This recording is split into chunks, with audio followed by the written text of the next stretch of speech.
الحمد لله نحمده ونستعينه ونستغفره ونؤمن به ونتوكل عليه ونعوذ بالله من شرور أنفسنا ومن سيئات أعمالنا من يهده الله فلا مضل له ومن يضلل فلا هادي له وأشهد أن لا إله إلا الله وحده لا شريك له وأشهد أن محمدا عبده ورسوله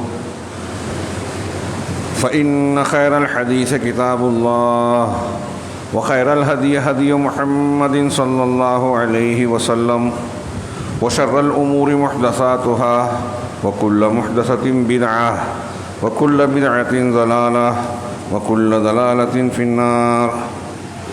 أعوذ بالله من الشيطان الرجيم. بسم الله الرحمن الرحيم. إنا فتحنا لك فتحا مبينا. وقال تعالى في نفس السورة: لقد رضي الله عن المؤمنين إذ يبايعونك تحت الشجرة فعلم ما في قلوبهم فأنزل السكينة عليهم وأثابهم فتحا قريبا. محترم حاضرین، یہ ذی قعدہ کا مہینہ جاری ہے. اسی مہینے میں سن 6 ہجری میں یعنی ہجرت کے 6 سال جناب محمد رسول اللہ صلی اللہ علیہ وسلم نے اپنے 1400 یا 1500 اصحاب کرام رضی اللہ عنہم کے ساتھ عمرے کی غرض سے مدینہ سے مکہ کی طرف سفر کیا. یہ جس سفر کے نتیجے میں حدیبیہ کے مقام پر صلح مکہ والوں کے درمیان اور مسلمانوں کے درمیان صلح قرار پائی، جسے صلح حدیبیہ کے نام سے جانا جاتا ہے. اللہ تبارک و تعالیٰ نے اس واقعے کے پس منظر میں ایک پوری مکمل سورہ نازل فرمائی. اس تناظر میں آپ جان سکتے ہیں کہ سیرت طیبہ نبی کریم صلی اللہ علیہ وسلم کی زندگی کے معاملات اور قرآن ساتھ ساتھ چلتے ہیں. اور اس واقعے میں اور سورہ فتح میں اگر آپ غور کریں تو ہماری زندگی کے لیے، مختلف زندگی کے نشیب و فراز کے لیے بہت سارے درس و عبرت ہیں. ایمانیات کے بہت سارے پہلو اور اسباق ہیں. نبی کریم صلی اللہ علیہ وسلم کا مقام، آپ کی زندگی کے مختلف پہلو، صحابہ کرام کے نبی کریم صلی اللہ علیہ وسلم اسلام کے تعلق سے جذبات، محبت، فدائیت کا جذبہ، اللہ تبارک و تعالیٰ کی طرف سے رضامندی اور قبولیت کا سرٹیفکیٹ، اور ایسے زندگی کے نشیب و فراز میں غیر مسلموں سے تعلق قائم کرنے، زندگی کے معاملات میں کس مصلحت کو اور کب کیسے کس چیز کو ترجیح دی جائے، ایسے دروس و اسباق بھرے پڑے ہیں. خطبہ جمعہ کے مختصر سے وقت میں واقعے کا بہت ہی اختصار کے ساتھ تذکرہ کروں گا اور اس کے کچھ اسباق کا بہت زیادہ نہیں، اور چاہوں گا کہ امید کروں گا کہ آپ حضرات یا جو بھی جہاں تک آواز پہنچے اس سیرت طیبہ کے اس واقعے کو تدبر اور غور و فکر کے ساتھ ضرور مطالعہ کریں گے، اس پر اچھی طریقے سے نظر ڈالیں گے. سورہ فتح کو بھی پڑھیے اس کے ترجمے اور تفسیر کے ساتھ، اور صلح حدیبیہ کے واقعے کو خاص طور سے اس بنیاد پر کہ موجودہ حالات میں مسلمانوں کو جو مختلف قسم کے مسائل اور پریشانیاں لاحق ہیں، دوسری قوموں سے تعلقات کے سلسلے میں ہمارے یہاں بحث و نقاش چھڑا رہتا ہے. صلح حدیبیہ کے واقعے میں ہمیں اس سلسلے میں کافی کچھ روشنی اور ہدایت ملے گی. ہوا یہ کہ نبی کریم صلی اللہ علیہ وسلم نے یہ غزوہ احزاب 5 ہجری میں ہوا تھا. اس کے بعد کچھ سرائے وغیرہ ہوئے جس میں تھوڑی مقابلہ نہیں، اور غزوہ احزاب میں جہاں ساری قومیں مشرک اور منافق یہودی قومیں سب مل کر مسلمانوں کو ختم کرنے آئی تھی، اللہ تبارک و تعالیٰ نے انہیں خائب، ناکام اور شکست کے ساتھ واپس لوٹایا. اگرچہ باقاعدہ مقابلہ نہیں ہوا تھا، اور پھر جب وہ لوٹ گئے تو نبی کریم صلی اللہ علیہ وسلم نے کہا تھا کہ اب اس کے بعد، اس واقعے کے بعد کوئی دوسرا ہم پر اقدام نہیں کرے گا، حملہ نہیں کرے گا، بلکہ ہم اقدام کریں گے. بہرحال اس کے بعد کچھ سرائے ہوئے. فتح میں ہے لقد صدق اللہ رسولہ الرؤیا بالحق لتدخلن المسجد الحرام، اور آگے کی آیت پڑھیے کہ رسول نے اپنے خواب کو سچ کر دکھایا اور یہ وعدہ اللہ نے کیا کہ تم ضرور بضرور مسجد حرام باب میں داخل ہو گئے. سر کو راہ سے حج، عمرہ اور طواف کی عبادت سے محروم تھے. یہ مسلمانوں کا حق بھی تھا اور ایک عبادت بھی تھی. اور اہل مکہ جو ہجرت کر کے آئے تھے وہ مکہ کو چھوڑ کر آئے تھے ایک لمبے عرصے سے اپنے وطن اور اپنے بیت اللہ میں جو ہے زیارت نہیں کر پائے تھے. جب نبی کریم صلی اللہ علیہ وسلم نے یہ خبر سنائی، یہ بتایا کہ میں نے خواب میں ایسا ایسا دیکھا ہے، تو صحابہ جانتے تھے، ایمان رکھتے تھے کہ نبی کا خواب اللہ کی طرف سے وحی ہوتا ہے اور یہ ایسا ہونا واقع بالکل طے ہے. چنانچہ صحابہ کرام بہت خوش ہوئے. اور پھر 1 ذی القعدہ کو، ہمارا ابھی ذی القعدہ کا مہینہ چل رہا ہے، 20 تاریخ 21 تاریخ کچھ ہے، تو نبی کریم صلی اللہ علیہ وسلم وہاں سے مدینہ سے نکلتے ہیں اور ذوالحلیفہ میں آپ نے احرام باندھا، تلبیہ پکارا عمرے کا، اور آپ باقاعدہ جو جنگ کے لیے تیاری ہوتی ہے ایسی تیاری نہیں کی، بلکہ صرف میان میں ایک تلوار لی، یہ مظاہرہ کرنے کے لیے کہ ہم جنگ کرنے نہیں جا رہے ہیں بلکہ عمرہ اور زیارت بیت اللہ کے لیے جا رہے ہیں. یہاں سے جو اس وقت ہدیے کو اونٹ کے جانور پر ساتھ میں جانور بھی لیا، حالانکہ وہ حج میں ہوتا ہے لیکن عمرے میں بھی لیا، عمرے میں بھی کر سکتے ہیں، اور ان کو چیرا لگایا جو نشان لگایا جاتا ہے قربانی کے جانوروں کو، تاکہ دیکھ کر لوگوں کو معلوم ہو جائے کہ یہ قربانی کے جانور ہیں، ہدیے کے جانور ہیں. چنانچہ آپ وہاں سے نکلے اور اپنے ایک جاسوس کو جو بنو خزاعہ کے تھے، مشرک تھے، ان کو خبریں لینے کے لیے بھیجا. جب عثمان پر پہنچے تو اس جاسوس نے آ کر بتایا کہ کعب ابن لوئی نے آپ لوگوں کے مقابلے اور روکنے کے لیے، مکہ والوں کو پتہ چل گیا تھا، تو ان لوگوں کو آپ کو روکنے کے لیے جو ہے احابیش کو جو ہے جمع کر رکھا ہے تاکہ آپ کو روک دے. نبی کریم صلی اللہ علیہ وسلم نے صحابہ کرام سے مشورہ کیا، مشورہ لینا، ایک ایک چیز پر غور کیجئے. پھر آپ نے مشورہ لیا اور پوچھا کہ آپ لوگوں کی کیا رائے ہے، کیا یہ جو لوگ ہمارے راستے میں رکاوٹ بننے والے ہیں ہم ان سے مقابلہ کریں اور ان کو ضرر پہنچائیں، ان کے بچوں اور عورتوں کا معاملہ جو ہوگا، یا پھر ہم حج بیت عمرہ کے لیے جو بیت کا گھر کا ہم نے ارادہ کیا ہے اس طرف پڑھیں. تو حضرت ابوبکر صدیق رضی اللہ تعالیٰ عنہ نے کہا کہ اللہ اور رسول کو زیادہ بہتر علم ہے، آپ جو فیصلہ کریں گے ہمیں منظور ہے، لیکن اللہ کے رسول صلی اللہ علیہ وسلم ہم کسی سے جنگ کرنے کے لیے نہیں نکلے ہیں بلکہ ہم تو زیارت کے لیے، طواف اور عمرے کے لیے نکلے ہیں، لہٰذا ہم اس کام کے لیے چلتے ہیں، اب کوئی رکاوٹ بنے گا تو ہم اس سے مقابلہ کریں گے. آپ نے کہا ٹھیک ہے. پھر آپ نے مکہ جانے والے جو عام اور مشہور راستہ تھا اس سے ہٹ کر پرپیش راستوں کو، دوسرے راستے کو لیا تاکہ مقابلے کی نوبت ہی نہ آئے، اور گھاٹیوں پہاڑیوں سے ہوتے ہوئے آپ سنیہ تک پہنچے. وہاں آپ کی اونٹنی بیٹھ گئی قصوہ، لوگوں نے اس کو روکنے کی کوشش کی، آپ نے اس کو لوگوں کو سمجھایا کہ یہ ایسے ہی نہیں بیٹھتی اور نہ یہ اس کی عادت ہے. پھر آپ نے اس کو ایک ڈانٹ دی اور اٹھا. اس سے پہلے صحابہ کرام وہاں سے اٹھی اور پھر اس کے بعد جو ہے آپ حدیبیہ کے مقام تک پہنچے جو مکہ کے زیریں علاقے میں تھا. اس درمیان کے کچھ واقعات کو خالد بن ولید کچھ دستوں کو لے کر راستے میں رکے ہوئے تھے، اللہ کے رسول صلی اللہ علیہ وسلم نے وہ راستہ بھی بدل دیا. حدیبیہ کے مقام پر پہنچ کر آپ نے پڑاؤ ڈالا. اس سے پہلے ایک واقعہ ہوا کہ جہاں پڑاؤ ڈالا تھا وہاں ایک گڑھے میں تھوڑا سا پانی تھا، صحابہ نے اس کو لیا، پانی تقریباً ختم ہو گیا. لوگوں نے پیاس کی شکایت کی، آپ نے اپنے ترکش سے تیر نکالا اور کہا کہ جا کے اس پانی میں ڈالو، اور لوگوں نے ڈالا تو وہاں سے پانی ابلنا شروع ہوا، یہاں تک کہ سارے لوگوں نے پانی حاصل کیا، سیراب ہو گئے. بہرحال حدیبیہ کے مقام پر آپ نے پڑاؤ ڈالا. اب مکہ والوں کو اس کی خبر تو ہو ہی چکی تھی. ان لوگوں نے مختلف ایلچیوں کو بھیجا کہ خبر لائیں کہ محمد صلی اللہ علیہ وسلم کیا چاہتے ہیں.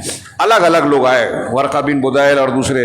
اللہ کے نبی صلی اللہ علیہ وسلم نے سب سے واضح طور سے کہا کہ ہم جنگ لڑنے نہیں آئے ہیں، ہم عمرے کی غرض سے آئے ہیں، ہم ہتھیار وغیرہ بھی نہیں لائے ہیں، جانوروں کو ساتھ لائے ہیں، ہمیں کسی سے تعارض نہیں ہے. اگر مکہ والے ہمیں یا تو اپنا کام کرنے دیں، ہمیں اور آزاد چھوڑ دیں، ہم اپنی عبادت کر کے واپس ہو جائیں گے، اور اگر وہ جنگ ہی چاہتے ہیں تو پھر ہم دیکھیں گے اس مقابلہ آرائی کے لیے. اور ویسے بھی جنگوں نے مکہ والوں کو توڑ دیا ہے، ان کی کمر کو جو ہے کمزور کر دیا ہے، ان کو بہت ضربیں لگائی ہیں، لہٰذا بہتر ہے کہ ہمیں اپنا کام کرنے دیا جائے. وہ اب پیغام لے کر گئے. مکہ والوں کو پہلے اعتبار نہیں آیا تو مزید ایک آدمی کو بھیجا. اس میں ایک ایسے قبیلے کا آدمی تھا جو ہدیے کی جانور کی بڑی قدر کرتے تھے. تو اللہ کے رسول صلی اللہ علیہ وسلم نے دور ہی سے دیکھ کر صحابہ سے کہا کہ ہدیے کے جانور کو سامنے کر دو. اس نے دیکھا تو جانور دیکھ کر ہی کہا کہ واللہ یہ تو ہدیے کے جانور ہیں اور یہ لوگ عبادت کی غرض سے آئے ہیں، ان سے جنگ نہیں کرنا چاہیے. واپس جا کے مکہ والوں کو انہوں نے یہی پیغام دیا. پھر اس کے بعد کئی لوگ آئے اور عروہ بن مسعود ثقفی آئے، اور اللہ کے نبی صلی اللہ علیہ وسلم سے مشہور بات چیت کی. اور اس میں انہوں نے کہا کہ محمد صلی اللہ علیہ وسلم اگر آپ جو ہے آپ نے وہی باتیں دہرائی جو ورقہ وغیرہ سے کہہ چکے تھے. تو اس نے کہا کہ اگر آپ اپنے قوم قبیلے کے لوگوں سے لڑتے ہیں اور ان کا صفایا کرتے ہیں تو سوچئے کہ کیا آپ سے پہلے کوئی ایسا شخص گزرا جس نے اپنے ہی قبیلے کے لوگوں کو مارا ہو؟ اور اگر ایسا نہیں ہے تو میں تو دیکھتا ہوں کہ آپ کے ساتھ اوباش لوگ ہیں. اس پر ابو بکر صدیق کو غصہ آیا اور بہت سخت کلام کہا. ہاں، گالی جیسی بات، امسس بزر اللہ جیسا جملہ تاریخ کی روایتوں میں آتا ہے. جس پر انہوں نے پوچھا کہ یہ کون ہے تو کہا ابو بکر ہے. تو کہا اگر آپ کا مجھ پر احسان نہیں ہوتا اور میں نے اس کا بدلہ نہیں چکایا تو اس بات کا جواب دیتا. بہرحال اس نے بات چیت کی، نبی کریم صلی اللہ علیہ وسلم سے گفتگو کی اور آپ نے اسے بھی وہی سب کیا. لیکن صحابہ کرام نے اس آدمی کے اس کے سامنے بڑا زبردست مظاہرہ کیا، اور وہ یہ کہ اللہ کے نبی صلی اللہ علیہ وسلم وضو کرتے تو آپ کے وضو کا پانی صحابہ کرام زمین پر گرنے نہیں دیتے بلکہ اپنے ہاتھوں پر لیتے. آپ کوئی حکم دیتے خاموشی سے سنتے اس کو پورا کرتے. ویسے بھی یہ صحابہ کرام اللہ کے نبی صلی اللہ علیہ وسلم کے ساتھ یہی معاملہ کرتے تھے، انتہائی ادب و احترام عزت کے ساتھ. آپ کی باتوں پر جو ہے بالکل لبیک کہتے ہوئے فوراً اسے جو ہے اس کی تعمیل کرتے تھے.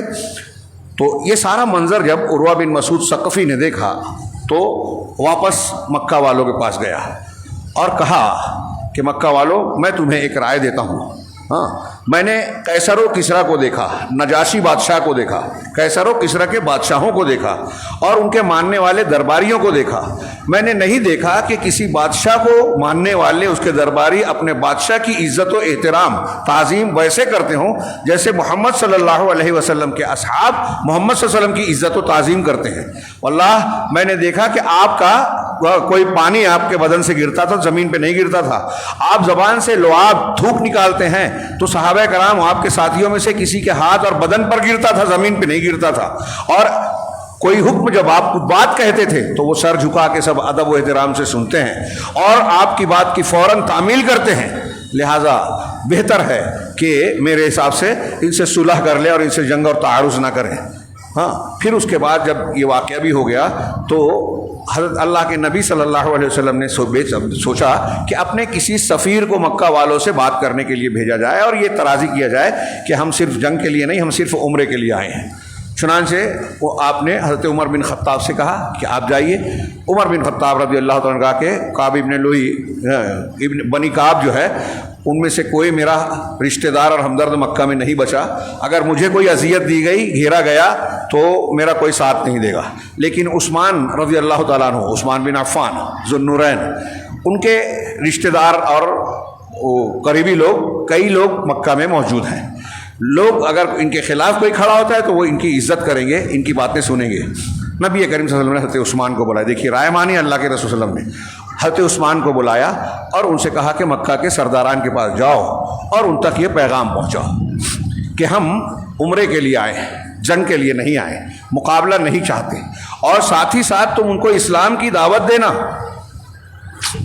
انہیں اسلام کی دعوت دینا اور کہنا کہ ہم طواف کرنے والے ہیں.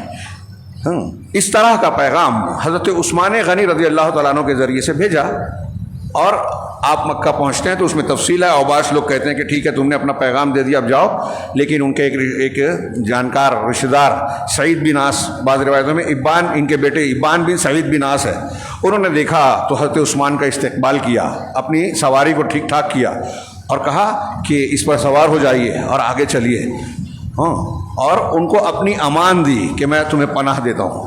اس کے بعد سرداران قریش کے پاس گئے، ان کو پیغام سنایا کہ اللہ کے رسول صلی اللہ علیہ وسلم کا یہ پیغام ہے. سرداران قریش کے لیے انا کا مسئلہ تھا کہ اگر اس طرح مسلمان اتنی بڑی تعداد میں آتے ہیں، طواف کرتے ہیں، حج عمرہ کرتے ہیں تو پورے عرب میں ہماری شان، ہماری عزت و قوت پر بٹا لگے گا، ہماری بے عزتی ہوگی کہ مسلمانوں کے سامنے ہم دب گئے. وہ آئے اور کر کے چلے گئے. لہذا انہوں نے کہا کہ ان سے کہیے کہ اس سال آپ نہیں کر سکتے عمرہ، آپ بعد میں کر سکتے ہیں عمرہ، اس سال آپ واپس لوٹ جائیں. اور اس طرح کی بات چلی اور حضرت عثمان سے کہا کہ آپ چاہیں تو آپ طواف، آپ عمرہ کر لیجئے، آپ مکہ میں آ گئے ہیں تو آپ عمرہ کر لیجئے. حضرت عثمان غنی نے کہا کہ اللہ کی قسم، اللہ کی قسم، اگر میں یہاں سال بھر بھی رہوں، اللہ کے رسول صلی اللہ علیہ وسلم حدیبیہ پر رہیں، تو جب تک آپ طواف اور عمرہ نہیں کریں گے میں نہیں کر سکتا. اسی بیچ میں بعض لوگوں نے، عبد الرحمن بن ناصر السعدی نے ایسی روایتیں بھی نقل کی ہے جس میں یہ تذکرہ ہے کہ حضرت عثمان کے جانے کے بعد کئی صحابہ کرام نے اللہ کے رسول نے کہا کہ حضرت عثمان کو تو خلاصی مل گئی، مکہ میں جانے کی اجازت مل گئی، چلے گئے، پہنچ گئے تو وہ عمرہ کر لیں گے، ہم لوگ محروم رہیں گے۔ حضرت اللہ کے رسول نے کہا کہ مجھے اس بات کا پورا گمان ہے کہ عثمان جب تک ہم یہاں ٹھہرے رہیں، محبوس رہیں گے، وہ طواف اور عمرہ نہیں کریں گے۔ صحابہ نے کہا آپ کیسے کہہ سکتے؟ کہا یہ میرا خیال ہے، گمان ہے۔ اور جب حضرت عثمان بعد میں آئے اور آپ نے بتایا کہ مجھے ایسی ایسی اجازت ملی تھی لیکن میں نے یہ جواب دیا، تو صحابہ کرام نے کہا اللہ کے رسول صلی اللہ علیہ وسلم آپ ہم سے زیادہ بہتر علم والے ہیں اور ہم سے زیادہ اچھے گمان والے ہیں، آپ کی بات صحیح نکلی۔ بہرحال اس سے پہلے حضرت عثمان غنی جب وہاں رکے اور دیر ہو گئی تو مکہ میں حدیبیہ میں یہ غلط فہمی اور افواہ پھیل گئی کہ حضرت عثمان غنی رضی اللہ تعالیٰ عنہ کو شہید کر دیا گیا۔ ہاں، یہ سن کر صحابہ کرام بھی غصے میں آ گئے، اور نبی کریم صلی اللہ علیہ وسلم نے بھی صحابہ سے کہا کہ عثمان کو ناحق قتل کیا گیا ہے، ہم ان کا انتقام اور بدلہ لیں گے۔ آپ نے اپنا ایک ہاتھ بڑھایا اور کہا کہ یہ عثمان کا ہاتھ ہے، اور دوسرے ہاتھ پر سے بیعت کی اور صحابہ سے کہا بیعت لی جائے۔ حضرت عمر بن خطاب رضی اللہ تعالیٰ عنہ آپ کا ایک ہاتھ پکڑے ہوئے تھے، اور حضرت معقل ابن یسار رضی اللہ تعالیٰ عنہ نے درخت کے نیچے بیٹھے ہوئے تھے، اس درخت کی ٹہنیاں آپ سے ہٹا رکھی تھی۔ اسی درخت کے نیچے تمام صحابہ کرام جو آئے تھے جتنے تھے، ایک جد بن قیس منافق تھا، اس کے علاوہ تمام صحابہ کرام نے بیعت کی، اور اس میں سے کئی لوگوں نے موت پر بیعت کی۔ ابو سنان نے سب سے پہلے کیا رضی اللہ تعالیٰ عنہ، اور سلمہ بن اکوع رضی اللہ تعالیٰ عنہ نے شروع میں بھی کیا، درمیان میں بھی کیا، آخر میں بھی کیا، 3 مرتبہ بیعت کی موت پر۔ ہتھیار نہیں لائے تھے، نہتے تھے، لیکن اللہ کے رسول صلی اللہ علیہ وسلم نے بیعت کے لیے کہا تو جان کی بازی لگا دینے کے لیے بیعت کی قسم کھائی کہ ہم عثمان کے قتل کا بدلہ لیں گے، مقابلہ کریں گے۔ اللہ کے نبی صلی اللہ علیہ وسلم کے صحابہ 1400-1500 جو صحابہ تھے درخت کے نیچے جو یہ بیعت کر رہے تھے، اللہ تعالیٰ نے سورہ فتح میں اس کا بھی ذکر کیا، لقد رضی اللہ عن المؤمنین اذ یبایعونک تحت الشجرہ، یقیناً اللہ راضی ہوا ان مومنین سے جو درخت کے نیچے آپ کے ہاتھ پر بیعت کر رہے تھے۔ یبایعونک تحت الشجرہ، درخت کے نیچے بیعت کر رہے تھے۔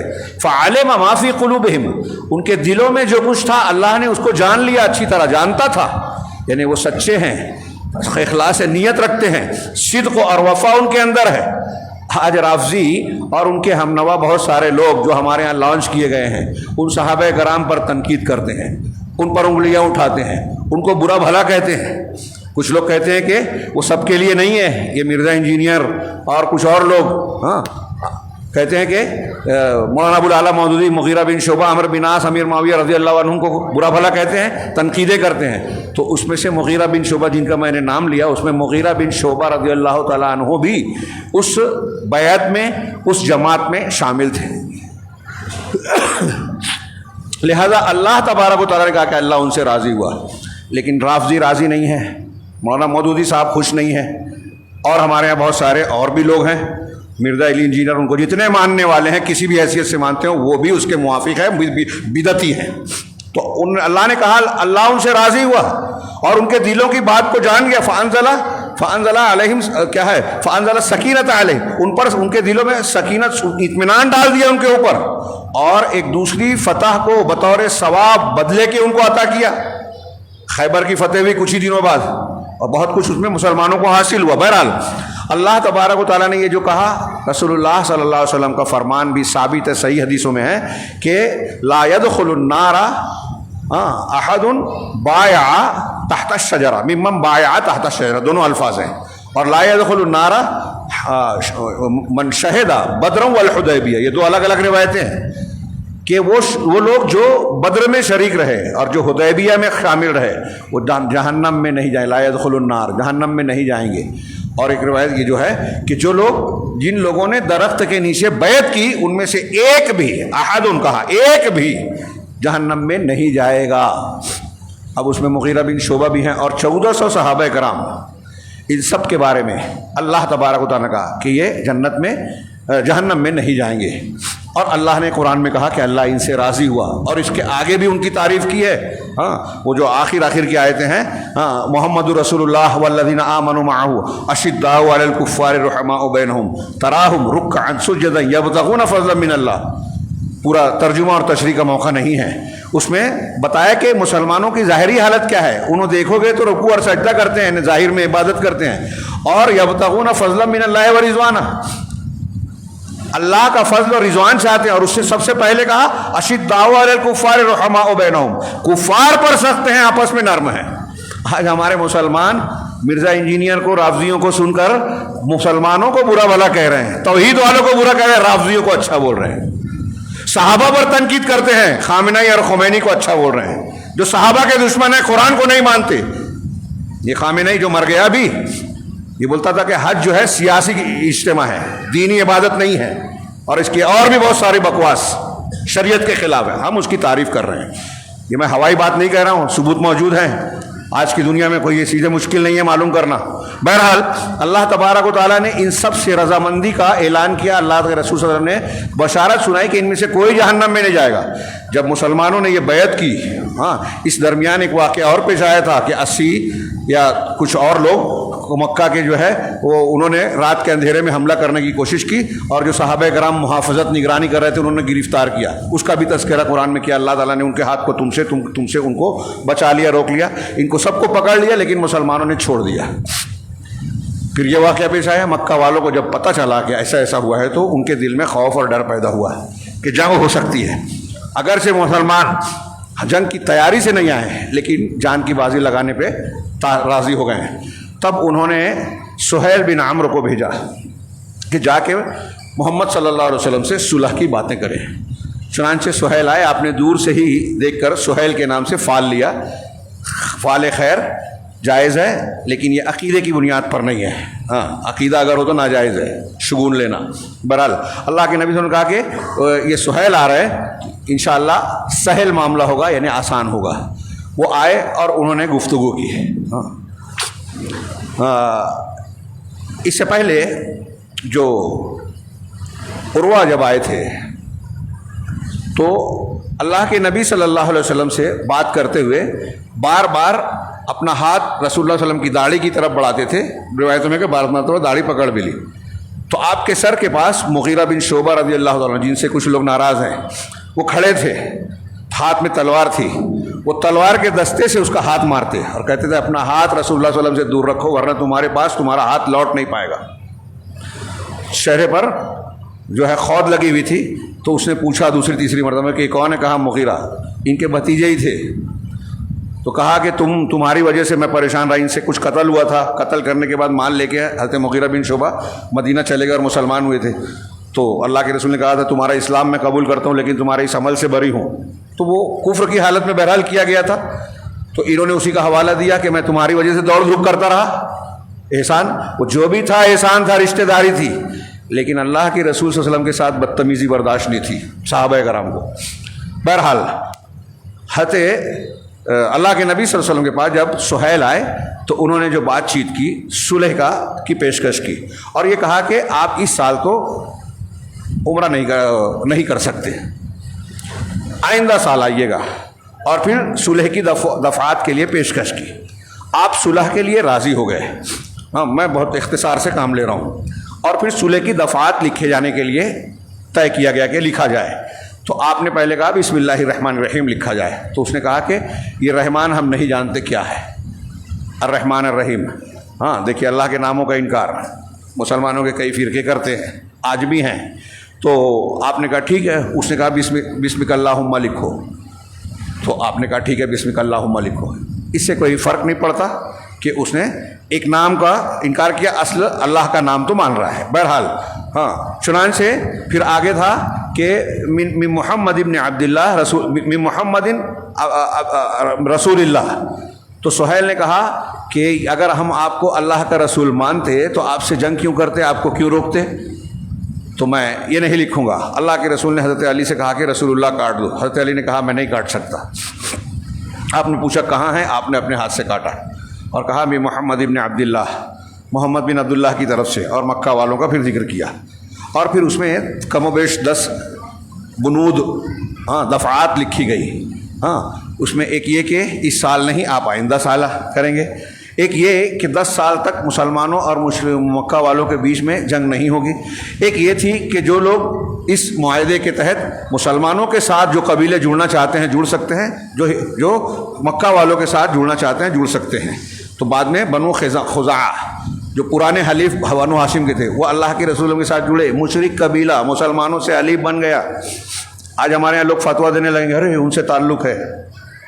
بہرحال مشرک قبیلہ بنا بنو کنانہ مکہ والوں کے ساتھ تھے. بعد میں انہی کے اندر جنگ ہوئی اور یہ عہد و پیمان مکہ والوں کی طرف سے ٹوٹا جب انہوں نے معاہدے کے خلاف بنو کنانہ کا ساتھ دے کے بنو خزاعہ کے لوگوں پر حملہ کیا. بعد کی بات ہے. تو اللہ کے نبی یہ تھا. اور اس میں جو ایک شرط تھی کہ ایک تو اس سال نہ کرنے والا جو صحابہ کرام کو گوارا نہیں تھی. دوسرے یہ تھی کہ اگر کوئی شخص مسلمانوں میں سے مرتد ہو کر اسلام کو چھوڑ کر ہمارے دین پر آتا ہے اور مکہ واپس لوٹتا ہے تو ہم اسے اپنے یہاں رکھیں گے, نہیں لوٹائیں گے. اور اگر کوئی ہمارا آدمی مشرک کافر مکہ والا مسلمان ہو کر مسلمانوں کے پاس جاتا ہے تو اس کو مسلمانوں کو واپس کرنا ہوگا. یہ جب شرط آئی تو نبی کریم صلی اللہ علیہ وسلم نے اسے بھی منظور کر لیا. اس پر کئی مسلمان جو ہے بڑے غضبناک, خاص طور سے حضرت عمر کو یہ بالکل پسند نہیں آئی. اور بہت سارے صحابہ تھے کہ یہ تو دب کر معاملہ کرنا ہوا.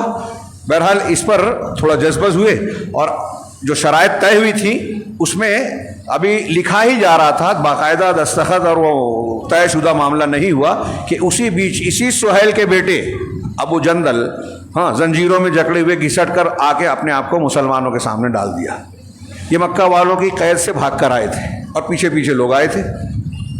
تو سہیل جو ان کے باپ تھے اس نے رسول اللہ صلی اللہ علیہ وسلم سے کہا کہ یہ پہلا معاملہ ہے جو میں ان کے بارے میں آپ سے کرنا چاہتا ہوں کہ آپ کو اس صلح کے مطابق اسے لوٹانا ہوگا.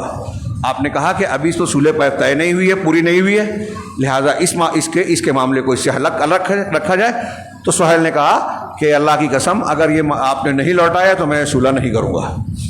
آپ نے کہا ٹھیک ہے, اس کے بعد اس کو میرے لیے چھوڑ دو. کہا نہیں چھوڑ سکتا. کہا دیکھو غور کر لو. کہا بالکل نہیں. آپ نے کہا ٹھیک ہے. سہیل کو ابو جندل کو آپ نے تسلی دی کہ تم جو ہے صبر کرو, اللہ تبارک و تعالیٰ عنقریب کشادگی دے گا. حضرت عثمان کو جو بھیجا تھا تو ان کو بھی یہ پیغام دیا تھا کہ وہاں جو چھپے تھوڑے موڑے کمزور مسلمان مرد اور عورتیں ہیں ان کو بھی تم پہنچ کر یہ خوشخبری دے دینا کہ عنقریب اللہ تبارک و تعالیٰ تمہیں قوت دینے والا ہے, غلبہ دینے والا ہے, مکہ میں مسلمانوں کی فتح ہوگی اور غلبہ ہو جائے گا. تو بہرحال اللہ کے رسول نے ابو جندل کو تسلی دی اور پھر سہیل نے ان کا کرتا پکڑ کے کالر پکڑ کے انہیں مشرکین کی طرف کیا. لوگ انہیں لے جا رہے تھے, کھینچ کے لے جا رہے تھے. حضرت عمر اچھل کر ابو جندل کے بغل میں آ گئے. وہ چیختے رہے کہ مسلمانوں کیا مجھے مشرکین کی طرف لوٹا دیے جائے گا؟ اگر میں ان کے پاس پھر سے چلا گیا تو وہ مجھے میرے دین کے سلسلے میں فتنے میں ڈال دیں گے. مسلمانوں کو برداشت نہیں ہوا. لیکن حضرت عمر بغل میں آئے اور کہا کہ ابو جندل تم فکر مت کرو, ہم مسلمان ہیں, یہ مشرک ہیں, ان کے خون گندے ہیں, کتے کا خون ہے. حضرت عمر ساتھ چلتے ہوئے یہ بات کہہ رہے تھے. بعد میں وہ کہتے تھے کہ میں دراصل ان کے ساتھ اس لیے چل رہا تھا کہ اپنی تلوار آگے بڑھا رہا تھا. ابھی صلح مکمل نہیں ہوئی تھی. میں چاہتا تھا کہ ابو جندل, ہم نہیں کر سکتے تھے, ابو جندل میری تلوار لے کے اپنے باپ کا کام تمام کر دیں, لیکن اپنے باپ کے سلسلے میں انہوں نے بخل سے کام لیا. بہرحال یہ معاہدہ طے ہو گیا. اس میں ظاہر میں دکھنے والی بات جو تھی کہ مسلمان یا اللہ کے نبی صلی اللہ علیہ وسلم دب کر رہے ہیں ایسا لگتا تھا. لیکن اگر غور کیجئے ان بنود پر, ان پر غور کیجئے, یہ جو جس میں یہ ہے کہ مسلمان کوئی ہو کر آتا ہے تو ہم لے لیں گے, واپس نہیں لوٹائیں گے, آپ کو لوٹانا ہوگا. اور کوئی مسلمان مرتد ہو کر آتا ہے تو ہم نہیں لوٹائیں گے. اس کو قبول کرنے میں گویا ایک طریقے کی بات یہ تھی, ایک فائدے کی بات, کہ مسلمانوں کو اس بات پر یقین ہے کہ کوئی آدمی اگر اسلام قبول کرتا ہے تو وہ واپس نہیں جائے گا. ہمارا سماج مضبوط ہے, استقامت رکھتا ہے. یہ مسلمانوں کی استقامت اور خود پر بھروسہ ہے. جب آپ جھوٹ اور سچ کی بات چلتی ہے اور کوئی آدمی ثبوت دینے کے لیے تیار نہیں ہوتا کہ بھائی یہ ہے تو سی سی ٹی وی کو فوٹیج دے دو, نہیں دے رہا ہے الیکشن کمیشن, تو لوگوں کو شک ہوتا ہے کہ یہ جھوٹ بول رہے ہیں. سچ ہوتا تو بتا دیتے. تو ایسا ہی یہاں معاملہ ہے کہ آپ نے کہا ٹھیک ہے, تو گویا ہمیں یقین ہے کہ کوئی شخص ایسا نہیں ہوگا. اور مکہ والے یہ کہہ رہے لوٹا دینا، مطلب انہیں یقین ہے کہ ہمارا دین چھوڑ کے لوگ جائیں گے، اور ایسا ہوا بھی.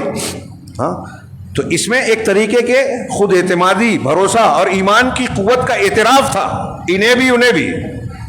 یہ صلح پہلی مرتبہ جب سے مسلمان ہو کے مکہ سے مدینہ گئے اور وہاں ایک ریاست اور حکومت کا قیام ہو رہا تھا بتدریج، تو اس درمیان پہلی مرتبہ مکہ والوں کی طرف سے مسلمانوں کو اپنے برابری کی حیثیت دینے کا مظاہرہ ہوا، کیونکہ صلح برابری کے لوگوں سے ہوتی ہے، اور مسلمانوں کو ایک ریاست حکومت کے طریقے پہ قبول کیا مکہ والوں نے.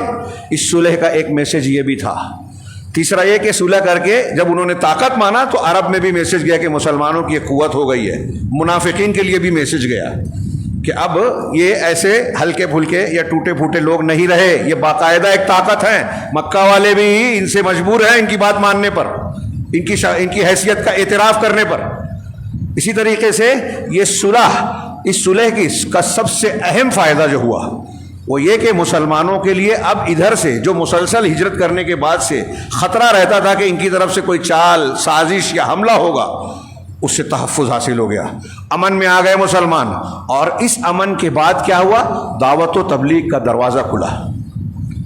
دعوت و تبلیغ کا دروازہ کھلا. اور اندازہ لگائیے کہ اللہ کے نبی صلی اللہ علیہ وسلم کے اب تک کے دور اور دعوت و تبلیغ کے بعد جتنے لوگ مسلمان ہوئے تھے، جتنے لوگ مسلمان ہوئے تھے، صرف صلح ہونے کے بعد 1 سال 2 سال میں اس سے کہیں زیادہ بلکہ دگنا مسلمان ہو گئے. 1 سال کے بعد، اور 2 سال کے بعد تو فتح مکہ ہو گیا. اسی لیے صلح حدیبیہ فتح مکہ کا مقدمہ بھی بنا، یعنی یہ تمہید تھی فتح مکہ کی، اسی کی بنیاد پر مکہ فتح ہوا. اور اس کے بعد جب امن ہو گیا تو مسلمانوں نے مکہ والوں کو، مشرکین کو چھوڑ کر اب دوسرے قبیلوں کی طرف رخ کیا اور بڑی تیزی سے دعوت و تبلیغ کا کام کیا. اللہ کے نبی صلی اللہ علیہ وسلم نے اسی پیریڈ میں شاہان عالم کو، دنیا کے بڑے بڑے بادشاہوں اور حاکموں کو اسلام کی دعوت کے خطوط لکھے. غور کیجئے کہ جنگ مسلمانوں کے لیے زیادہ فائدہ مند ہے یا امن کی وہ حالت جس میں دعوت و تبلیغ کو انجام دے سکیں. میرا اشارہ غور سے، موقع نہیں ہے، میں مسائل مستنبط نہیں کر رہا ہوں ابھی. اس میں ایک مسئلہ یہ ہے کہ آج کے ماحول میں دیکھیے کہ جہاں ہم دعوت و تبلیغ کر سکتے ہیں وہ نہیں کر رہے ہیں، اور ہمارے کچھ نوجوان جو اسلام کے تعلق سے غیرت، حساسیت کا اور جذباتیت کا مظاہرہ کرتے ہیں وہ لڑنے بھیڑنے کی بات کرتے ہیں. لڑنے بھیڑنے کی ضرورت اس وقت پڑتی ہے جب دعوت و تبلیغ کا راستہ بند ہو. دعوت و تبلیغ کے ذریعے سے آپ دلوں پر قبضہ کیجئے.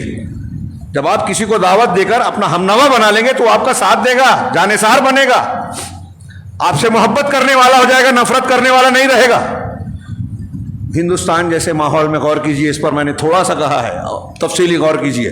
تو اللہ کے نبی صلی اللہ علیہ وسلم کو یہ صلح جو ہے ہر اعتبار سے مسلمانوں کے لیے انتہائی مفید ثابت ہوئی. اسی لیے بعد میں، اگرچہ اس وقت صحابہ کرام کو تھوڑا دل میں کبیدگی کچھ کو تھی اور قرآن کی سورہ بعد میں نازل ہوئی واپسی میں، لیکن بعد میں صحابہ کرام کہتے تھے اپنے دوسرے مسلمانوں سے، بعد کے لوگوں سے، کہ تم فتح مکہ کو فتح کہتے ہو اور ہم صلح حدیبیہ کو فتح کہتے ہیں.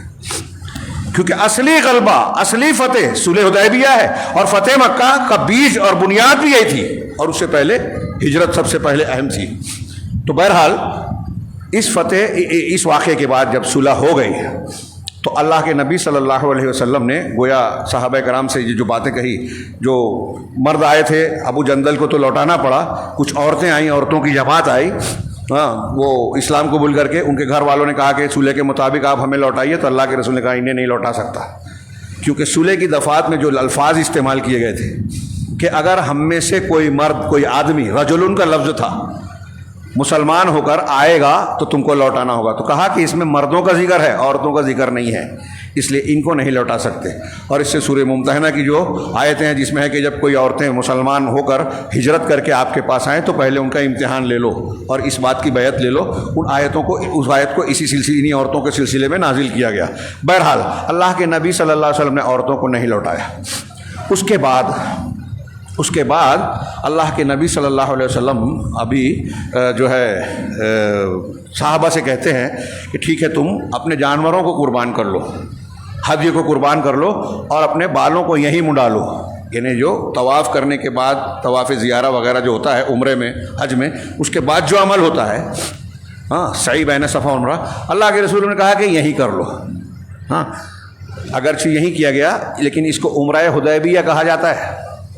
اللہ کے رسول نے 4 عمرے کیے اور بعض روایتوں میں کہ چاروں ذوالقعدہ میں، کچھ اور بھی مہینہ بتاتے ہیں لیکن صحیح اور راجح یہی بات ہے.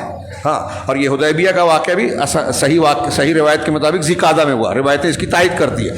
بہرحال اللہ کے نبی صلی اللہ علیہ وسلم نے کہا کہ بال مڈالو، جانور ذبح کر دو. تو صحابہ کرام نے سنا ہی نہیں، خاموش بیٹھے رہے. آپ نے 3 مرتبہ یہ بات کہی، کسی نے عمل نہیں کیا. پھر آپ حضرت ام سلمہ کے پاس گئے. اس سفر میں ازواج مطہرات میں سے آپ کے ساتھ ام سلمہ تھی. آپ ہر سفر میں قرآن اندازی کر کے امہات المومنین میں سے ایک کو لیتے تھے. آپ نے ام سلمہ رضی اللہ تعالیٰ عنہ سے کہا کہ میں نے صحابہ سے یہ کہا تو انہوں نے کوئی رد عمل نہیں کیا. تو حضرت ام سلمہ نے کہا کہ اللہ کے رسول وہ غمزدہ ہیں، کیا آپ چاہتے ہیں کہ صحابہ ایسا کرے؟ کہا ہاں. تو کہا آپ کسی سے کچھ مت کہیے اور لوگوں کے سامنے جا کے اپنے جانور کو قربان کر دیجئے، ذبح کر دیجئے. نبی کریم صلی اللہ علیہ وسلم دیکھیے ایک خاتون ہے، گھر کی عورت، کتنا بہترین مشورہ دیتی ہیں. عورتوں کو حقیر اور ہلکا نہیں سمجھنا چاہیے. ہاں اور عورتیں اگر دیندار ہوں تو ذہین بھی ہوتی ہیں اور بہتر سے بہتر مشورہ بھی دے سکتی ہیں. حضرت ام سلمہ نے مشورہ دیا. اللہ کے نبی صلی اللہ علیہ وسلم آئے اور آپ نے اپنا جانور ذبح کیا. صحابہ نے جب دیکھا تو دیکھتے ہی فوراً اپنے اپنے جانوروں کو لیا. ایک ایک اونٹ میں 7 اور 10 لوگ شریک ہوئے. ہاں گائے بیل میں بھی ایسے ہی شریک ہوئے. چنانچہ اللہ کے نبی صلی اللہ علیہ وسلم نے جب کیا تو صحابہ نے بھی کیا. اس حالت میں صحابہ انتہائی غمزدہ تھے. اس طریقے سے اپنے حجام کو بلا کر بالوں کو مونڈتے ہوئے ایسا لگتا تھا جیسے ایک دوسرے کی گردن کاٹ دیں گے. صحابہ کا بیان ہے، ہم اتنے غمزدہ تھے. اب دیکھیے کہ یہاں اللہ کے نبی صلی اللہ علیہ وسلم نے کہا، صحابہ نے نہیں کیا، جبکہ آپ کے کہنے پر وہ گردن کٹوا دیتے تھے. تو یہ کیوں نہیں کیا؟ کیا اللہ کے رسول کی نافرمانی ہماری طرح تھے؟ نہیں سمجھ میں آ رہا ہے، نہیں مانیں گے. نہ کر کے بھی اللہ کے رسول کی مخالفت نہیں کر رہے ہیں، معصیت نہیں کر رہے ہیں. اہل علم نے لکھا کہ صحابہ کرام کو اس معاہدے میں اس بات کا غم تھا 2 باتیں خاص طور سے. ایک تو یہ کہ عمرہ کرنا ہے ہمیں تو مکہ میں جا کے کعبہ کی زیارت کرنی تھی، ہم دوری رہ کے کر رہے ہیں، وہاں نہیں پہنچ رہے ہیں جبکہ قریب آ چکے ہیں. تو ہم چاہتے ہیں کہ عمرہ کریں. تو انہیں ایک خیال تھا اور ایک یہ کہ بھائی جو آدمی ہمارا ہوگا وہاں جائے گا تو لوٹائیں گے نہیں، وہاں کا آئے گا تو لوٹانا پڑے گا. یہ 2 چیزیں صحابہ کرام میں سے بہت سارے لوگوں کو کھل رہی تھی کہ یہ ہم دب کر رہے ہیں. بہرحال ان کو یہ چاہت تھی کہ ہم مکہ میں جائیں، طواف کریں اور وہاں جہاں مقام شرعی طور سے جہاں جانور ذبح کرنا چاہیے وہاں کریں. اس لیے ان کا ذہن و دماغ اس طرف نہیں جا رہا تھا اور اللہ کے نبی صلی اللہ علیہ وسلم کی بات کو نہ ماننے کا خیال نہیں تھا. ہاں لیکن جب دیکھا کہ آپ کر رہے ہیں تو صحابہ نے بھی کیا. دل میں بوجھ ہے، طبیعت مائل نہیں ہے، لیکن اللہ کے رسول صلی اللہ علیہ وسلم نے کیا تو ہم کو بھی کرنا ہے. یہ ہم کو درس ہے. داڑھی ہمیں اچھی نہیں لگتی، سنت رسول ہے، شعار دین ہے، سنت نہیں بلکہ فرض ہے. ہاں سنت بمانا طریقہ ہے، ہمیں رکھنا ہے. فلاں حکم اللہ کے رسول نے دیا ہے.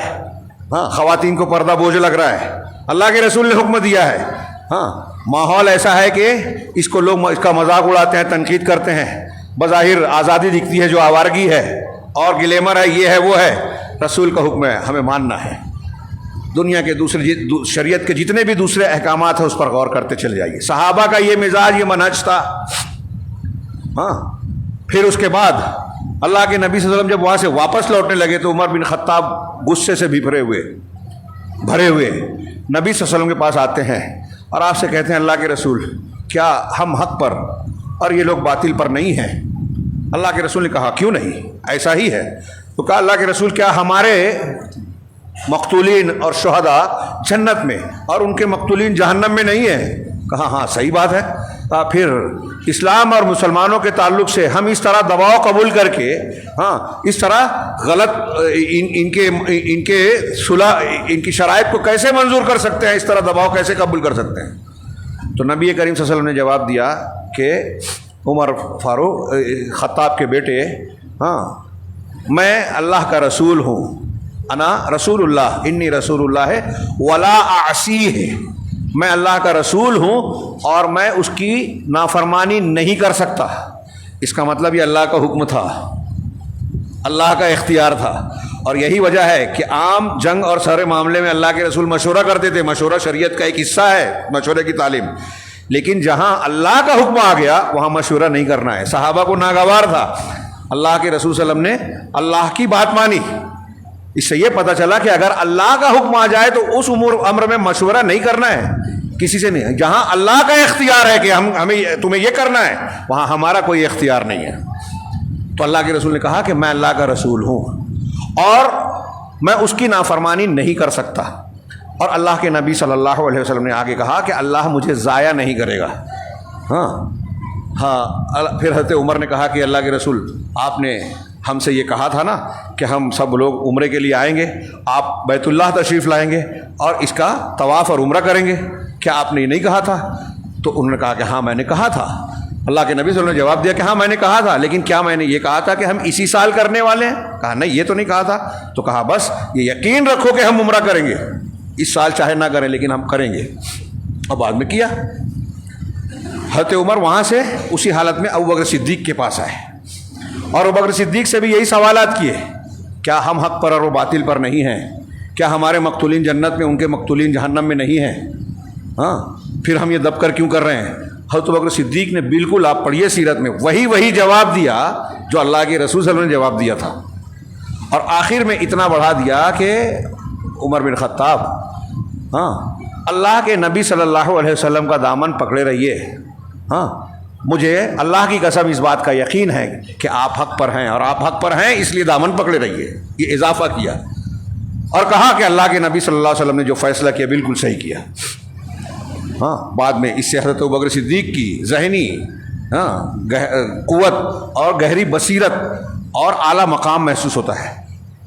اب اس کے بعد کچھ ہی دیر بعد جب لوٹ رہے تھے تو راستے میں سورہ فتح نازل ہوئی. انا فتحنا لکا فتحا مبینہ. یہ اللہ کہہ رہا ہے یقیناً ہم نے آپ کو کھلی فتح مبینہ, کھلی ہوئی کھلم کھلا فتح عطا کی, جس کو حضرت عمر اور بعض صحابہ سمجھ رہے تھے کہ دب کر کیا گیا معاہدہ ہے, صلح ہے. اللہ تعالیٰ نے کہا کہ کھلی فتح نازل کی. اور پھر آگے پوری سورہ پڑھ جائیے. اللہ کے نبی صلی اللہ علیہ وسلم پر جب نازل ہوئی تو آپ نے سب سے پہلے عمر بن خطاب کو بلایا. اندازہ لگائیے, یہ صحابہ کرام کی فضیلت, جنت کی بشارت پہلے ہی مل چکی ہے, اور تھوڑی سی ناراضگی تو اللہ کے رسول کو حضرت عمر کے اس فکر کا اندیشہ بھی تھا. صحابہ کرام نے جتنی باتیں کی تھی, جتنا کام کیا تھا, سب کو اسلام اور مسلمانوں کی فکر تھی, ان کی عزت کا خیال تھا. رسول اللہ صلی اللہ علیہ وسلم یا اللہ کی مخالفت کسی کے دل میں کہیں نہیں تھی, اور اس ناگواری کے باوجود سب اللہ اور رسول کی بات مان رہے. یہ اہم ہے, یہ ہمارے لیے سبق ہے. ہم کو کوئی چیز ناگوار لگتی ہے, مسجد چھوڑ دیتے ہیں, جماعت چھوڑ دیتے ہیں, کام چھوڑ دیتے ہیں, دین کا کام نہیں کریں گے. ہاں تو دین کا کام آپ نہیں کریں گے تو اللہ کا اور اس کے دین کا کچھ نقصان ہوگا, آپ کا نقصان ہوگا.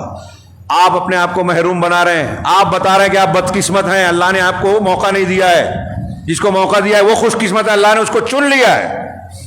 صحابہ کرام اعلیٰ ترین ایمان والے تھے, اللہ ان سے راضی ہوا, یوں ہی راضی نہیں ہوا. بہرحال حضرت عمر بن خطاب کو بلایا, پوری سورہ پڑھی, اور سورہ سننے کے بعد عمر فاروق کہتے ہیں کہ اللہ کے رسول کیا یہ فتح مبین ہے؟ کہا ہاں. حضرت عمر کہتے ہیں کہ اب مجھے اطمینان ہو گیا, اللہ کا کلام بھی آ گیا تو اب مجھے بالکل اطمینان ہو گیا.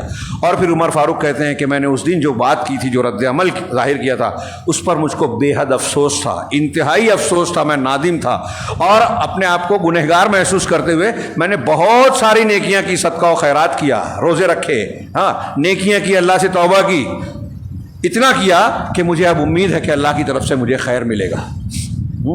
اللہ کے نبی صلی اللہ علیہ وسلم لوٹے. پھر اس واقعے کے بعد, صلح کے بعد, جو ابو بصیر بھاگ کر گئے, 2 لوگ لانے گئے, ان کا جو واقعہ ہوا, وہ لوٹے, راستے میں ایک کی تلوار لے کے ایک کو مارا اور ایک بھاگا. پھر اب آپ وہاں پہنچے, اللہ کے رسول نے کہا کہ تم فتنے میں ڈالو گے, تو وہ سمجھ گئے کہ آپ پھر لوٹا دیں گے, تو جا کے ساحل کے پاس پڑاؤ ڈالے. پھر مکہ کے جو لوگ جاتے گئے ان کے ساتھ ہوتے گئے, تجارتی قافلوں کو جانے نہیں دیتے تھے. تو مکہ والوں نے بعد میں خود ہی کہا کہ یہ معاہدے کی شرط ختم کر کے آپ اپنے پاس ان کو بلا لیجیے. اور پھر اور واقعات ہوئے, فتح خیبر ہوئی وغیرہ وغیرہ, جو مسلمان ہوئے. اس پورے تناظر میں جو دروس اور عبر ہیں ان کے لیے موقع نہیں ہے. میں نے بیچ میں 2-4 باتیں بیان کی. اس میں صحابہ کرام کا مقام, جنت کی بشارت, ان کی فدائیت, ان کا شوق شہادت, اللہ اور اس کے رسول سے محبت, دل کے نہ چاہتے ہوئے بھی اللہ اور اس کے رسول کی بات کے سامنے سر جھکا دینا, اور سب سے اہم جو موجودہ حالات میں ایک پہلو رکھتا ہے کہ اللہ کے نبی صلی اللہ علیہ وسلم کی سیرت کے تعلق سے اللہ تبارک و تعالیٰ کی نگرانی کے ساتھ یہ غور کرنے کی بات ہے کہ جب آج کے ماحول میں کچھ ایسے واقعات ہوتے ہیں کہ مسلمان کے اندر جو جوش ہوتا ہے، جذبہ ہوتا ہے، اس کی بنیاد پر وہ یہ سمجھتا ہے کہ مسلمانوں کی عزت اس میں ہے، حملہ کر دو، بدلہ لے لو، ایسا کر دو، ایسا کر دو۔ وہاں بھی صحابہ کرام کا جوش جذبہ یہ کہہ رہا تھا کہ مکہ والوں کے سامنے دبنا نہیں ہے، لیکن اللہ اور اس کے رسول نے جو فیصلہ کیا وہ کیا تھا کہ صلح کی جائے۔ ہاں، اس سال عمرہ نہ کرو، آئندہ سال ٹھیک ہے، مکہ والے کہہ رہے ہیں مان لیا جائے۔ تو اس میں بظاہر مسلمان دب رہے تھے۔ آج بھی کئی ایسے مواقع ہو سکتے ہیں کہ ایسا لگتا ہو کہ مسلمان دب رہا ہے۔ کئی مقامات پر ہوا، ہمارے ہاں مسجد توڑ دی گئی، بابری مسجد، مسلمانوں نے جو کوشش کرنی تھی کی نہیں کر سکے۔ آج ہم خاموش ہیں، اب یہاں تو خاموش ہیں، لیکن ایران میں، فلسطین میں، سعودی عرب میں اور فلاں جگہ کیا ہوتا ہے ہمیں حالات معلوم بھی نہیں ہے۔ سچی جھوٹی کہانیاں، واقعات اور باتیں آتی ہیں اور خبروں کی بنیاد پر ہم اپنا موقف تیار کر لیتے ہیں۔ یہاں دیکھیے صحابہ کرام کی بات سمجھ میں آ رہی ہے، مطلب جو چیز تھی بظاہر انہیں جو خوبی نظر آ رہی ہے، حقیقت میں وہ خوبی نہیں تھی۔ ان سے صلح کر لینا اسلام اور مسلمانوں کے لیے خیر تھا۔ تو ایک چیز جس میں اللہ کے نبی صحابہ کرام کو، ایک مسلمانوں کی ایک بڑی تعداد جس کو سمجھ رہی تھی کہ ہمارے جذبے اور ہماری خواہش کے خلاف یہ ہو رہا ہے اور اس میں ہماری بے عزتی ہے بظاہر، حقیقت میں وہ اسلام اور مسلمانوں کے لیے خیر تھا، اور یہ اللہ جانتا تھا، رسول اللہ صلی اللہ علیہ وسلم نے یہ فیصلہ کیا۔ ایسے ہی اگر آج کچھ ایسے مسائل آتے ہیں تو ہر کوئی ہمارے یہاں سوشل میڈیا پہ مشورہ دینے لگتا ہے حکومت کے لوگوں کو، بادشاہوں کو، علماء کو، مولویوں کو، اور اس کے حساب سے اگر بات نہیں کی جاتی تو علماء کو تنقید کرنے لگتا ہے، ارے یہ بزدل ہیں، ان کو حالات معلوم نہیں ہیں، یہ ایسے ہیں اور یہ ویسے ہیں، جبکہ انہیں یہ نہیں پتہ ہوتا کہ شرعی مصلحت اور دنیاوی مصلحت ان میں سے کون سی چیز زیادہ اہم ہے، کس چیز میں دور اندیشی ہے، کس چیز میں اسلام اور مسلمانوں کے لیے فائدے کا پہلو ہے۔ یہ وہ لوگ سمجھتے ہیں جو ارباب حل و عقد ہیں، جو معاملات کو باریکی سے جانتے ہیں، حالات سے واقفیت رکھتے ہیں۔ غور کیجئے، یہ جو میں بتا رہا ہوں صلح حدیبیہ میں بعض صحابہ کرام سے کو بھی کوئی ایک طرح سے برا لگا، لیکن مخالفت نہیں کی، جماعت سے الگ نہیں ہوئے۔ اللہ کے نبی صلی اللہ علیہ وسلم، اللہ یا بڑے لوگوں پر، ابو بکر صدیق پر ابو بکر صدیق نے بھی وہی جواب دیا نا جو اللہ کے رسول نے دیا۔ حضرت عمر نے ان کو برا نہیں کہا، دل میں کبیدگی تھی کہ ہم دب رہے ہیں، اور بعد میں جب قرآن بھی آ گیا تو اور اطمینان ہو گیا، اللہ کے رسول کا فیصلہ قبول کیا۔ آج ہمارے یہاں یہی جذبہ نہیں ہے، اور ایسا لگتا ہے ہوگا بھی نہیں، کیونکہ ماننے کے لیے کوئی تیاری نہیں ہے۔ ہر ایک شخص اپنے آپ پر بھروسہ کرتا ہے، اپنی سمجھ پر نازاں ہے، مجھے جو سمجھ رہے وہی صحیح ہے۔ لہذا علماء ایک بات کہہ رہے، جماعت کہہ رہے، نہیں ماننے کو تیار ہے۔ ایک آدمی بدعتی ہے، رافضی ہے، مسلمانوں کا، صحابہ کا دشمن ہے اندر سے، اس کی تقریر آپ کو اچھی لگتی ہے، آپ کے جذبے کے مطابق آپ کو لگتی ہے کہ ہمیں انتقام لینا چاہیے، وہ یہ بات کہہ رہا ہے، جذباتی باتیں کر رہا ہے، تو آپ علماء کی نہیں مانتے، اہل توحید کی دشمنی کرتے ہیں، صحابہ کو پر تنقید کرنے والوں کی موافقت کرتے ہیں، آپ بدعتیوں کے ساتھ بدعتی بنتے ہیں۔ یہ آپ سے مراد وہ سارے لوگ ہیں جو آج اس طرح کا فساد پھیلائے ہوئے ہیں، جو دین، مسلمانوں کی خیر کا، دعوت و نشر و اشاعت کا کام نہیں کرتے، نہیں کر سکتے، جن کو سمجھ نہیں ہے کہ مسلمانوں کے لیے فائدے نقصان کی بات کیا ہے، جو علم اور گہرائی سے محروم ہے، وہ آج مسلمانوں کے معاملات میں بولتے ہیں، سوشل میڈیا پہ فیصلہ کن باتیں کہتے ہیں۔ ہاں، یہ روائے بزا کا بولنا ہے جو حدیث میں قیامت کی نشانیوں میں سے کہ مسلمانوں کے معاملات میں عام لوگ بات کریں گے، روائے بزا کا لفظ ہے حدیث میں۔ ہاں، کہ ہر چلتا پھرتا سوجھ بوجھ نہیں ہے، جاہل ہے، مغفل ہے، علم نہیں رکھتا، وہ علماء، حکام اور بڑے لوگوں کے خلاف اپنی رائے پیش کرے گا، لوگوں سے بولے گا یہ ہونا چاہیے، یہ ماننا چاہیے۔ اسی سے جوڑ کر، ہاں، اس کو انہوں نے بڑے بہترین اور تفصیل سے لکھا ہے، میں نے بہت شارٹ میں بیان کیا۔ اس کے علاوہ دوسرا پہلو یہ کہ اگر کہیں ہمیں کوئی چیز نظر آ رہا ہے کہ یہ اللہ کا اختیار کیا ہوا ہے، یہ ہمارے سمجھ میں آتا ہے، اسی سے جوڑ کے دیکھیے، تو ہمیشہ اللہ کی اور رسول کی اختیار کی ہوئی چیز کو ترجیح دینا چاہیے۔ اس کے مقابلے میں ہماری عقل، ہمارا استنباط، ہمارا غور و فکر اور دنیاوی مصلحت کا لحاظ کرنا شرعی مصلحت کے مقابلے میں، یہ انسان کو نقصان دے سکتا ہے۔ اب یہاں اسی صلح کے معاملے میں دیکھیے، جو صحابہ کرام سمجھ رہے تھے کہ مسلمان دب رہے ہیں اور اس طریقے سے مشرکین کی شرطوں کو قبول نہیں کرنا چاہیے، ہاں، جو ایسا سمجھ رہے تھے، اگر صحابہ کرام اس طبقے اور ان کے اس رجحان کی بنیاد پر معاملہ ہوتا تو صلح ہوتی کیا؟ صلح حدیبیہ نہیں ہوتی، اور نتیجے کے طور پر وہ سارے نتائج سامنے نہیں آتے جو صلح حدیبیہ کی شکل کے ہونے کے بعد آئے، جس سے مسلمانوں کی آنکھیں ٹھنڈی ہوئی، اسلام اور مسلمانوں کو قوت ملی، ترقی ملی۔ مکہ فتح ہوا 2 سال کے بعد ہی، ہاں، اس مکہ میں جہاں یہ لوگ بیٹھ کر فیصلہ کر رہے ہیں کہ آپ اس سال نہیں آئیں گے، اس مکہ میں جہاں 6 سال پہلے، حدیبیہ سے 6 سال پہلے اللہ کے رسول صلی اللہ علیہ وسلم اور حضرت ابوبکر صدیق کے لیے اعلان کیا گیا کہ جو ان میں سے ایک ان کو زندہ یا مردہ لائے گا تو ایک ایک کے بدلے میں 100 اونٹ انعام دیا جائے گا۔ اللہ کے رسول ہم کو قتل کرنے کی کوشش کر رہے ہیں، جو اسی مکہ میں 2 سال کے بعد، حدیبیہ کے 2 سال کے بعد اللہ کے رسول فاتحانہ داخل ہو رہے ہیں، اور یہ جو اعلان کرنے والے تھے رسول اللہ صلی اللہ علیہ وسلم کے سامنے جو ہے مجرمین کی طرح کھڑے ہیں، آپ اشارہ کر دیں تو گردن کٹ جائے۔ آپ نے معافی دی، الگ بات ہے، کچھ لوگوں کو، چند لوگوں کو، 9 لوگوں کو جو ہے سزا سنائی کہ ان کو جہاں ملے، کعبہ میں بھی ملے تو مار دو، کیونکہ وہ جنگی مجرم ہیں، انہوں نے بہت کچھ شرارتیں کی تھی۔ تو خیر، یہاں غور کیجئے کہ صحابہ کرام کا اگر اختیار جو لوگ ناگوار سمجھ رہے تھے وہ چلتا تو یہ صلح نہیں ہوتی۔ اللہ کا فیصلہ ہوا، اور یہی وہ بات بھی آ گئی کہ مشورہ مشروع ہے۔ آپ نے اس پورے واقعے میں کئی جگہ، حدیبیہ کے پورے سفر میں کئی جگہ مشورہ کیا صحابہ سے، یہاں مشورہ نہیں کیا، بلکہ حضرت عمر کہہ رہے ہیں تو کہا میں اللہ کا رسول ہوں اور اس کی نافرمانی نہیں کروں گا، یعنی یہ اللہ کا اختیار ہے، اللہ کا فیصلہ ہے جو میں نے اختیار کیا، اور جب اللہ کا فیصلہ ہے تو نبی نہیں ہٹ سکتا اور مسلمان بھی نہیں ہٹ سکتے، نہیں ہٹنا چاہیے۔ تو اللہ تبارک و تعالیٰ کے مطابق، فیصلے کے مطابق اگر ہم چلیں گے، یہ سبق لیجئے، دھیان سے غور کیجئے، پھر سے جا کے پڑھیے گا، خطبہ جمعہ میں بہت کم بات ہو پاتی ہے۔ اگر اللہ تعالیٰ کے فیصلوں کو ہم اپنی زندگی میں اختیار کریں گے، ہم کو سمجھ میں نہیں آ رہا ہے، ہمیں لگ رہا ہے کہ ہم کمزور پڑ رہے ہیں، جیسے اب گھر کے معاملے میں 2 بھائیوں کا جھگڑا ہے حصے بکرے کا، آپ کو ایک عالم مفتی معتبر دلیل کے ساتھ بتائے کہ اللہ کا یہ فیصلہ ہے، مان لیجئے، آپ کو دبنا پڑے۔ آپ کو گالی دی تھی آپ کے بھائی نے، صحیح میں نقصان پہنچایا تھا، آپ اس سے ناراض ہیں، حقیقت میں نقصان پہنچایا، ہاں، آپ کا قطع تعلق ہے اس سے، اللہ اور رسول کہہ رہے ہیں کہ جو آپ سے کٹے آپ اس سے جڑو، آپ اس کو معاف کر دو، خذ العفو، معافی کو اختیار کرو، وامر بالعرف۔ رات کو میں نے اس پہ لمبا چوڑا درس دیا نیا پورا مسجد میں، اس آیت کے ضمن میں، ہاں، بڑی شاندار تعلیم۔ تو معاف کا کس کو معاف کرنا ہے؟ جس نے غلطی کی ہے۔ اب آپ کا رشتہ کٹا ہے، اب اللہ کہہ رہا ہے معاف کر دو، مل لو، اور کہتے ہیں اگر میں جاؤں تو میں تو چھوٹا پڑ جاؤں گا، وہ سمجھے گا کہ میری غلطی ہے، جبھی تو معافی مانگ رہا ہے، تو کبھی معافی نہیں مانگتے، جوڑتے ہی نہیں اپنے آپ کو۔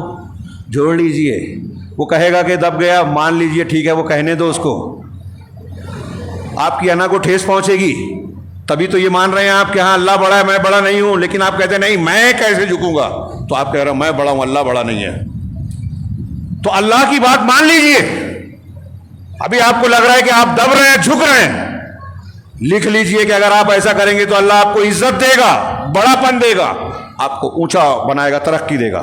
لیکن ہمارا پورا سماج اس گندگی میں سڑ رہا ہے، اس کا اس سے جھگڑا ہے، وہ اس سے ناراض ہے، اس کا اس سے رشتہ کٹا ہوا ہے، بھائی بھائی کا رشتہ کٹا ہوا ہے، کوئی ایک دوسرے کو ماننے کے لیے، قبول کرنے کے لیے، معاف کرنے کے لیے تیار ہی نہیں ہے۔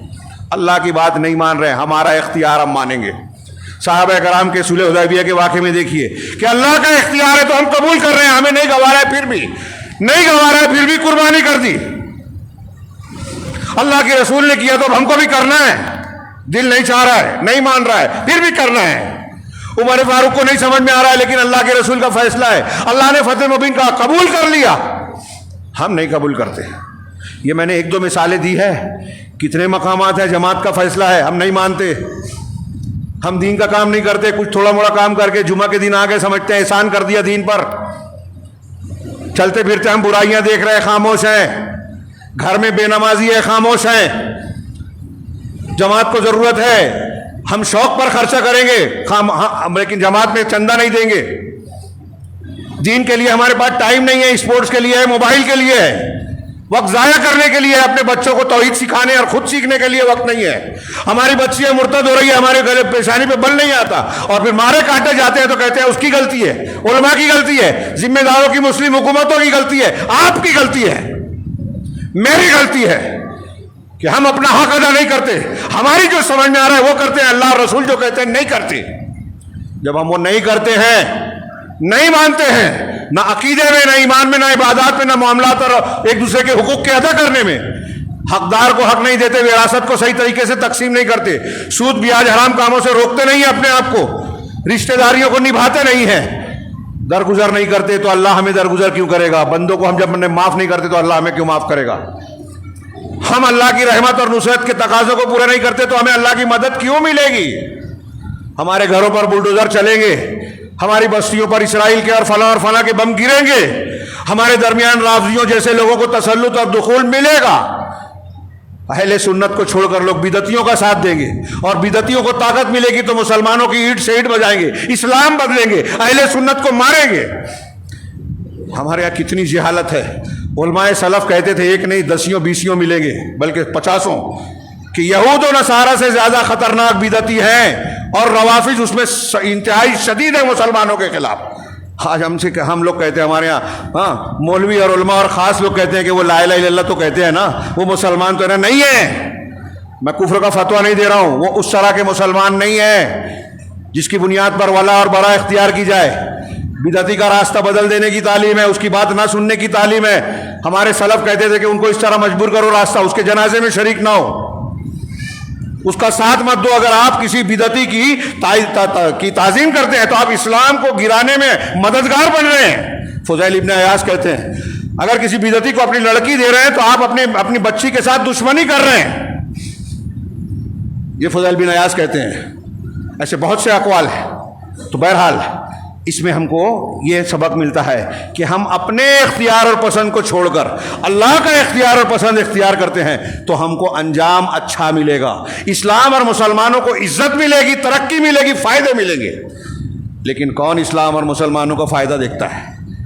عہدے کی لالچ ہے تو ہم منہج کو, دین کو رون دیتے ہیں, کسی کی بے عزتی کر رہے ہیں, اپنے آپ کو بڑا بنانے کے لیے دوسروں کو بے عزت کر رہے ہیں, الزام تراشی کر رہے ہیں, سازشیں کر رہے ہیں, لوگوں کی عزتوں سے کھیل رہے ہیں, صحیح یا غلط. اگر میرے اندر, آپ کے اندر, فلاں کے اندر کوئی عیب ہے تو ہم شہر میں جماعت کے لوگوں کو جا کے بتائیں, لوگوں کو دور کرنے کے لیے لوگوں کو بتائیں. آج ہمارے یہاں ہوتا ہے اور لوگ ساتھ دینے والے مل جاتے ہیں. یہ دین نہیں ہے. آپ دیندار نہیں ہیں, آپ دین نہیں جانتے اگر آپ اس طرح کے کردار رکھتے ہیں. دین سمجھیے. یہ جو حدیبیہ کا واقعہ ہے, سیرت طیبہ کا ایک روشن باب ہے. کاش وقت ہوتا, بہت زیادہ ہو گیا, میں معافی چاہتا ہوں. تو میں یہیں ختم کرتا ہوں, حالانکہ 1 2 بات بہت اہم تھی. اس میں جو دوسرے دروس ہیں انشاءاللہ پھر کبھی باتیں ہوگی, اور میں امید کرتا ہوں کہ اس کا مطالعہ کریں گے. لیکن بنیادی طور سے اس میں یہ معلوم ہوتا ہے کہ اللہ اور اس کے رسول صلی اللہ علیہ وسلم کی اطاعت, اتباع, اور آپ کی باتوں کو اپنی چاہت, اپنی عقل, اپنی رائے کے مقابلے میں مان لینا ہماری دنیا کا بھی فائدہ پہنچانے والا ہے اور آخرت کا بھی. صحابہ کرام کا یہی مزاج تھا. اللہ تبارک و تعالیٰ سے دعا ہے کہ وہ ہمیں دین کی صحیح تعلیمات کو سمجھنے اور اس پر عمل کرنے کی توفیق عطا فرمائے, اور اس کی برکت سے دنیا اور آخرت میں کامیابی سے نوازے. اقول قولی ھذا واستغفر اللہ لکم صلی اللہ علیہ نبینا محمد. بارک اللہ لنا ولکم فی القرآن المجید ونفعنا وإياکم بآیات و ذکر الحکیم انہ تعالی جواد کریم رب حلیم.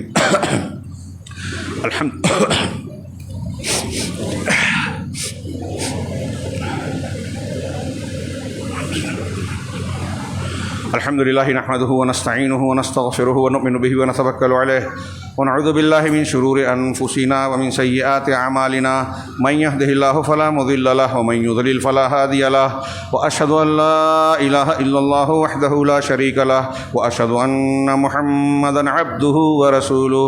أما بعد فأعوذ بالله السميع العليم من الشيطان الرجيم. بسم الله الرحمن الرحيم.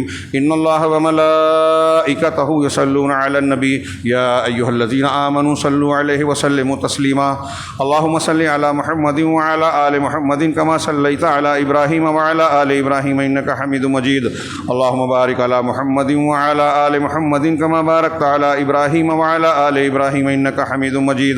عباد الله رحمني ورحمكم الله, إن الله يأمر بالعدل والإحسان وإيتاء ذي القربى وينهى عن الفحشاء والمنكر والبغي يعظكم یعظکم لعلکم تذکرون اذکروا اللہ یذکرکم وادعوہ یستجب لکم ولذکر اللہ تعالی اعلی وجل وامو اکبر۔